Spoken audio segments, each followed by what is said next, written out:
Everyone, welcome to our channel Saraswati study ranker. So students, आज की वीडियो में हम क्लास 9 मैथ्स के चैप्टर 6 लाइन एंड एंगल्स की एक्सरसाइज 6.2 का क्वेश्चन नंबर 1 डिस्कस करने वाले हैं।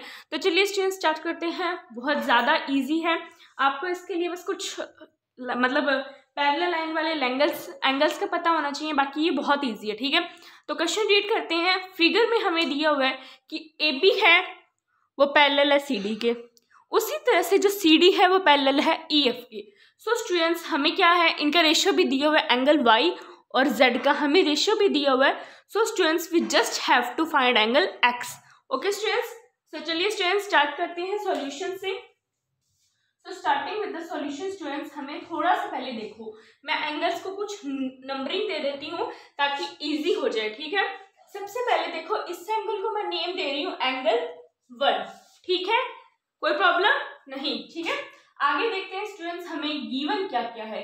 गिवन है हमें कि ए बी है वो पैरेलल है सी डी के, और जो सी डी है वो पैरेलल है ई एफ के। देयरफॉर हम कंक्लूड कर सकते हैं, अगर ए बी पैरेलल है सी डी के और सी डी ई एफ के पैरेलल है, तो हम लिख सकते हैं कि ये तीनों एक दूसरे के ही पैरेलल है, मतलब सभी एक दूसरे के पैरेलल है स्टूडेंट्स। Okay, clear. आगे देखो, हम क्या करेंगे, एंगल ये 1 है और ये एंगल z है, तो ये क्या हम ऐसे लिख सकते हैं कि एंगल 1 और एंगल z मिलकर 180 डिग्री बनाएंगे, क्योंकि ये लीनियर पेयर है students. Okay, linear pair, reason में लिख देंगे लीनियर पेयर। ठीक है, आगे देखो स्टूडेंट्स, अब जो एंगल y है और जो एंगल 1 है ये कोरस्पॉन्डिंग एंगल्स हैं, और कोरस्पॉन्डिंग एंगल्स इक्वल होते हैं। देखो, ये ऐसे दो पैरेलल लाइंस है और एक के ट्रांसवर्सल है। ठीक है, अब ये ऊपर वाला एंगल है और ये ऊपर वाला एंगल, ये इक्वल होते हैं। इसी तरह से ये नीचे वाला एंगल और ये नीचे वाला एंगल इक्वल होते हैं। ठीक है स्टूडेंट्स, क्लियर है।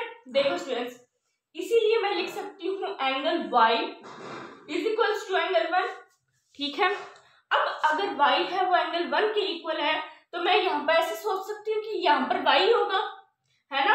तो इसीलिए मैं यहाँ पर लिख दूंगी कि angle y plus angle z again 180 degree होंगे because of linear pair of course. Okay students, अब देखो हमें क्या है, y और z का हमें रेशियो दिया हुआ है। ठीक है, जब भी कोई चीज रेशियो में दी हो, हमें क्या करना है, उसे x के इक्वल कर देना है। जैसे कि angle y is equals to 3x, similarly angle z is equals to 7x। ठीक है स्टूडेंट्स, क्लियर है। तो स्टूडेंट्स अब क्या करेंगे, हम angle y plus angle z is equals to 180 degree है, y की जगह हम लिख देंगे 3x और एंगल z की जगह हम लिख देंगे 7x और इक्वल्स टू में 180।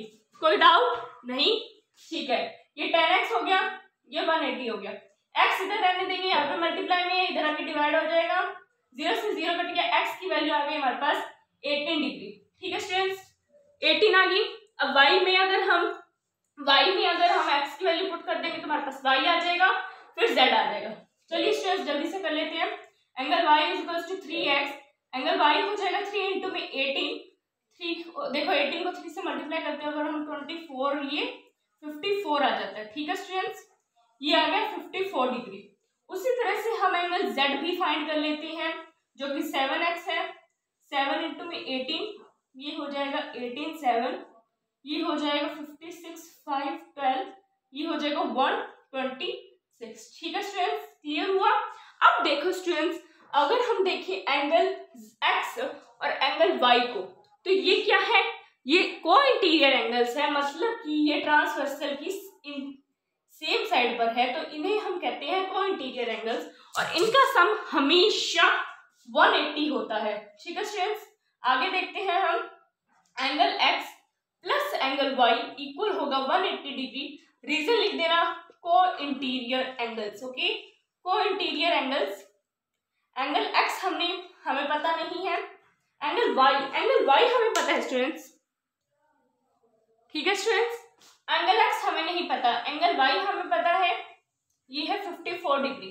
ठीक है, is equals to 180 degree. Angle x निकालना है, 180 में से माइनस कर देंगे 54, एंगल x की वैल्यू आ जाएगी 180 में से 54 माइनस करते ही आ जाएगा 6 126। ओके, हमारे पास आ गई है 126 डिग्री। तो यही हमारा आंसर है।